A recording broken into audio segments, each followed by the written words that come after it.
দ্বন্দ্ব ভুলে শাকিব খানের প্রযোজকরা এখন একসাথে। এখানে আমরা একাধিক প্রযোজককে দেখতে পাচ্ছি। তারা কেন একসাথে হয়েছেন আজকে নিশ্চয়ই এই ছবিটা আপনারা দেখেছেন। এখন স্ক্রিনে যে ছবিটা দেখতে পাচ্ছেন, সিনেমা প্রেমী যারা আছেন আপনারা নিশ্চয়ই এই ছবিটা ফেসবুকে দেখেছেন। বিশেষ করে রিয়েল এনার্জি প্রোডাকশন, শাকিব খানের বরবাদ সিনেমার প্রোডাকশন হাউস থেকে শুরু করে মোটামুটি বেশ কিছু জায়গায় এই ছবিটা শেয়ার হয়েছে। এখানে আমরা বেশ কয়েকজন গুণী মানুষকে দেখেছি, বেশ কয়েকজন প্রডিউসারকে দেখেছি। আমরা যদি ডান থেকে শুরু করি তাহলে এখানে আমরা দেখেছি জাহিদ হাসান অভি, তিনি হচ্ছেন অভি কথাচিত্রের কর্ণধার। এরপরে আমরা দেখেছি রেদওয়ান রনি, যিনি চরকির সাথে সম্পৃক্ত আছেন। তারপর আমরা দেখেছি তিশা আপুকে দেখেছি। তারপর আমরা দেখেছি বরবাদ সিনেমার প্রডিউসার শাহরিন আক্তার সুমি এবং হচ্ছে আজিম হারুন। পাশাপাশি আমরা দেখেছি শাহরিয়ার শাকিল, যিনি আলফা এর কর্ণধার।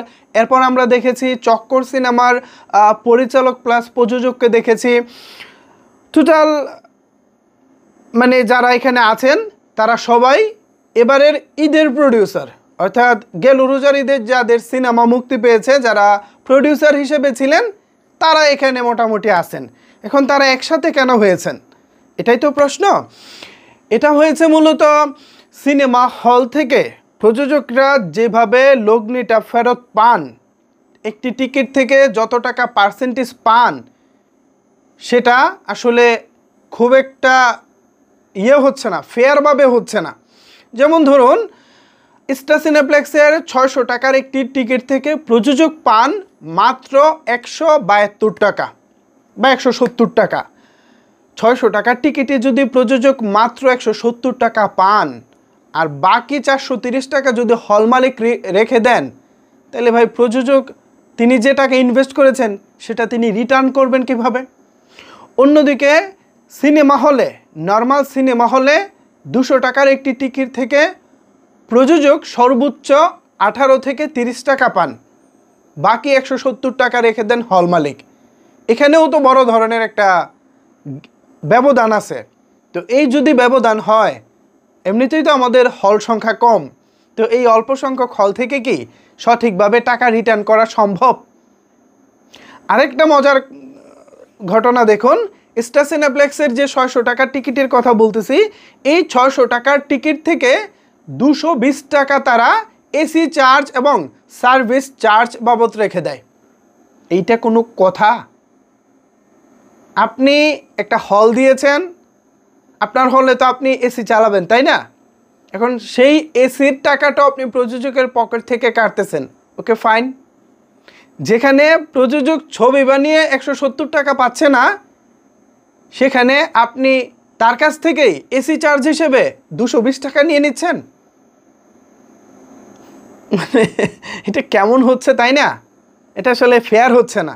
না, 170 টাকা থেকে আবার 50 টাকা ভরে যে 220 টাকা দিচ্ছে এরকম না। মানে 600 টাকার টিকিট থেকে যেভাবে টাকাটা বন্টন হয় আর কি, এসি চার্জ 220 টাকা বাদ দিয়ে, ভ্যাট আরও কী কী বাদ দিয়ে তারপর হচ্ছে 170 টাকা প্রযোজক পায় আর কি। কিন্তু আমার কথা হচ্ছে ভাই, হাউস আপনার, সব কিছু আপনার, কিন্তু এসি ভাড়াটা আমি দিব কেন? আপনি তো হল বানিয়েছেন, এসি ভাড়া তো আপনারই দেওয়া উচিত, তাই না? যাকে সেই কথা। তো হল মালিকদের কাছ থেকে যেন ন্যায্য হিস্সাটা পাওয়া যায়, সঠিকভাবে যেন প্রযোজক শেয়ার মানি পান, ঠিক সে কারণেই মূলত এই প্রযোজকগণ একসাথে হয়েছেন। এখন থেকে তারা সম্মিলিতভাবে হল মালিকদের কাছ থেকে কিভাবে তারা প্রাপ্যটা বুঝে পাবেন এ নিয়ে কাজ করবেন। তো এতে করে যেটা হবে, আমাদের ইন্ডাস্ট্রিটা আরও গ্রো করবে। এখানে যারা আছেন উপস্থিত তারা রানিং প্রডিউসার, তারা রেগুলার সিনেমা বানাচ্ছেন। সো তারা যদি একজোট হতে পারেন তাহলে আমাদের ইন্ডাস্ট্রি এখান থেকে ভালো বেনিফিট পাবেন বলে অন্তত আমি প্রত্যাশা করতেছি। আমি চাই হল মালিক এবং প্রডিউসার দুজনেই বাঁচুক। কয় টাকা এসি চার্জ হবে, কয় টাকা আপনার এই ভ্যাট চার্জ হবে, কয় টাকা প্রযোজক এবং হল মালিকদের মধ্যে শেয়ার হবে, এটার মধ্যে একটা সমতা আসুক। হল মালিকও বাঁচুক, প্রযোজকও বাঁচুক। পাশাপাশি একটি ছবি বানিয়ে মাঝখান থেকে হারিয়ে গেলাম, বিষয়টার জন্য সেরকম না হয়। প্রডিউসারও রেগুলার ছবি বানাক, হল মালিকও রেগুলার ছবি পাক, দুজনেই ব্যবসা করুক, দুজনের মধ্যেই সমতা থাকুক, এটা আমার প্রত্যাশা আর কি। এখন দেখা যাক দিন শেষে কি হয়। তবে আপাতত তারা যে একসাথে হয়েছেন এটা অবশ্যই ইন্ডাস্ট্রির জন্য ইতিবাচক দিক।